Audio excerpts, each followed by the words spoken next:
There is nothing worse than Latinos for Trump. And I can say that wholeheartedly because this man called us animals. He said, we're poisoning the blood of America. We're an invading force. And if you think that he's not talking about you because you're first, second, third generation, because you were born here, look at what he's trying to do with the 14th Amendment. He's trying to take away birthright citizenship. Being born here no longer matters. Look at the people who are being detained by ICE. It's not just the people who are the worst of the worst. It is people who are here legally at asylum, fighting their case in court, doing things the right way. They're picking them up at court. Do these people who are the worst of the worst, the rapists, the unalivers, the traffickers, do they show up to court? That's not how that works.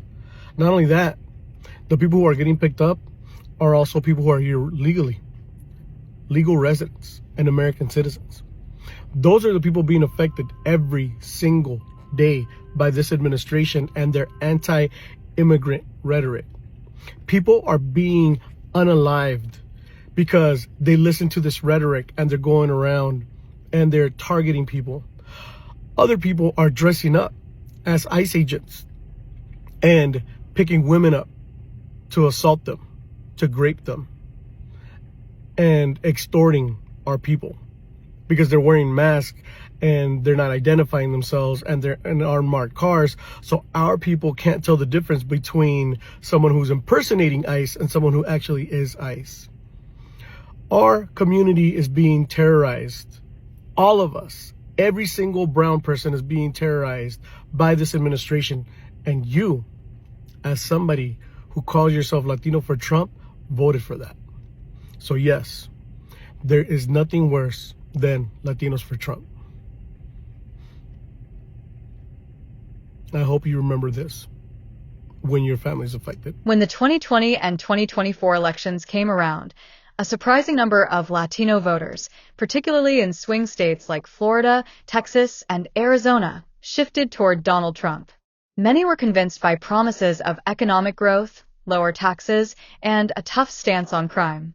Some were drawn to his emphasis on law and order, and the idea that his business-minded approach could help small business owners bounce back after the pandemic. Others felt alienated by the Democratic Party's messaging, which they saw as either too progressive or too focused on issues that didn't match their personal priorities. But fast forward to today, and a growing number of those same voters are speaking out. Regret has set in. For many, it's not just about policy disagreements. It's about realizing that the political promises they believed in didn't match the reality of Trump's actions. One of the biggest sore points has been immigration. A number of Latino Trump supporters, especially Cuban, Venezuelan, and Central American immigrants, thought his strict border policies would primarily target illegal crossings and dangerous criminal elements. Instead, they saw friends, neighbors, and even family members caught up in aggressive deportation campaigns, often for minor infractions or paperwork delays. The image of a leader protecting their communities gave way to a leader whose policies could rip those communities apart. And so Latinos who voted for Trump because you have papers and you're safe and you're okay and you're good, let's not forget that the only reason that you have those papers is because at some point, someone in your bloodline came to this country illegally and got them. I am in so much shock with the amount of Latinos for Trump that are now coming out saying we feel so backstabbed, we feel so betrayed, we feel used now that our families are being deported even though they're not criminals. You didn't feel that way when Donald Trump was talking about the Mexican families that he was going to be deporting. You didn't feel that way when he spoke about other minority groups that he was going to be deporting. But now that it's affecting your family, your uncle, your cousin, now you want to cry about it? Now you want to cry crocodile tears? Girlfriend, I don't feel bad for you. I need help with this one. How can the founder of Latinos for Trump come out against him and say, when looking at the raids happening in LA right now, that this is not what they voted for? She said, I've been with him through thick and thin, but this is not what we voted for. How do you sit there as a Latina for Trump, as an organizer, as the president, as a member, whatever, and watch people holding mass deportation signs now and think that something like what we're seeing in LA that looks like a literal war zone, a country that is not the United States, that is not like the United States to me, and be caught off guard, then say this is not what we voted for.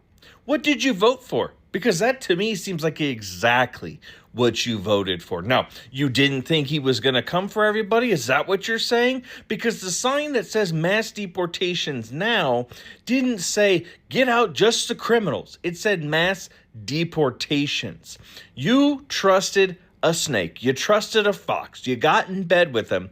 And now you're realizing that you were bitten. And you said, how could you? We trusted you. Why would you trust this? This is the same man who said Haitians were eating dogs and cats. There were Venezuelan gangs. He has made up lies about so many Latina groups. It's not even funny. So Latinas for Trump and Latinos for Trump and anybody else, any other Hispanic for Trump that wanted to vote for him thinking they were going to be safe and they were just going to get the ones behind me. Yeah, that's an FAFO to the highest degree. That is absolute just stupidity on your part. And I am so glad you are getting the day you voted for. This is exactly what we told you was going to happen. We knew he was not going to stop with criminals. He was going to go after anybody and everybody. And LA, these ICE raids in LA, that is just the tip of the iceberg that you have allowed to happen. The constant framing of immigrants as threats and the dismissive attitude toward Latino majority communities has worn thin. It's one thing to support a candidate for policies. You can agree or disagree on those. But it's another to feel like your identity, your heritage, and your culture are used as political props or scapegoats. For many, regret isn't just political, it's personal. They believe their vote would secure opportunity, respect, and a place at the American table. Instead, they've found themselves defending their worth in conversations at work, in their neighborhoods, and sometimes even within their own families. Some are now openly admitting that the choice was a mistake, not because they've suddenly embraced the Democrats, but because they've realized that aligning with Trump didn't deliver what they truly wanted: security, prosperity, and dignity for their communities. It's a complicated reckoning, but it's also a reminder that political loyalty is not unshakable, especially when the lived reality doesn't match the campaign slogan. His wave of regret among some Latino Trump voters is creating a quiet but noticeable political shift. It's not necessarily about swinging to the opposite extreme. Many of these voters still hold moderate or conservative values, but it's about reevaluating trust.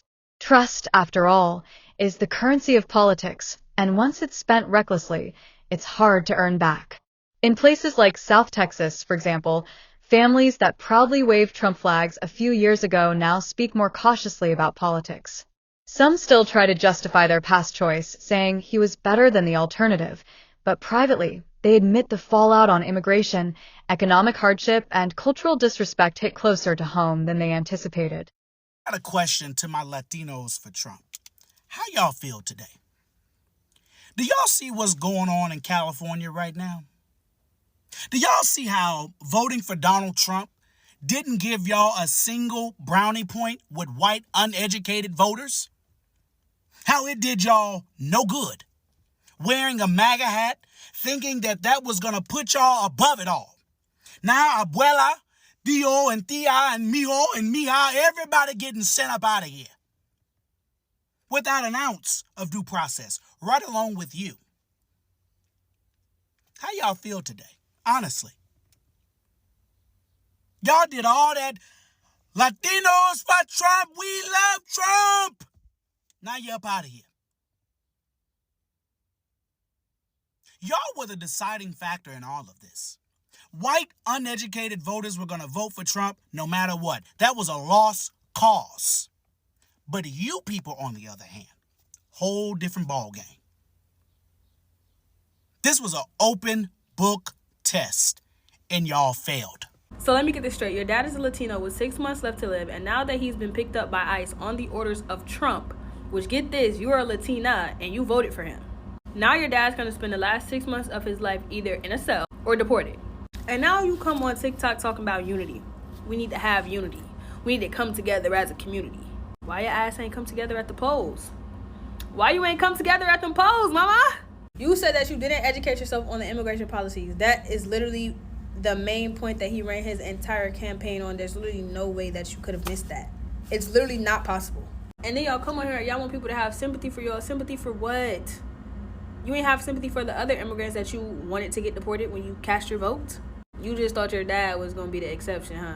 I don't know. Shit like that really get me irritated because, like, you didn't have sympathy for all the other people and all the other minorities that were going to be affected if he got into office. But as soon as one of the people who voted for him actually starts getting affected in real life, now I want to come on TikTok talking about we need unity. In the end, the story of Latinos regretting their vote for Trump is more than just a political twist. It's a warning to every voter and every politician. Promises are easy to make on the campaign trail, but lived reality speaks louder than speeches. For many in the Latino community, the last few years have been a hard lesson in what happens when rhetoric and reality collide, and that lesson may change the political map for years to come. One thing is clear: Latino voters are not a monolith, and their loyalty can't be bought with slogans or fear tactics. They want real results, security, opportunity, and respect, and they're willing to change their votes to get them. Politicians ignore that at their own risk. If you want to stay informed about the stories shaping politics, the economy, and our communities, make sure you subscribe to Orbit Point, turn on your notifications, and hit the like button so more people can join the conversation. Drop a comment below, whether you agree, disagree, or have your own story to tell, and share this video with someone who needs to hear it. This is Orbit Point, bringing you the facts, the context, and the real talk you won't find anywhere else. See you in the next one.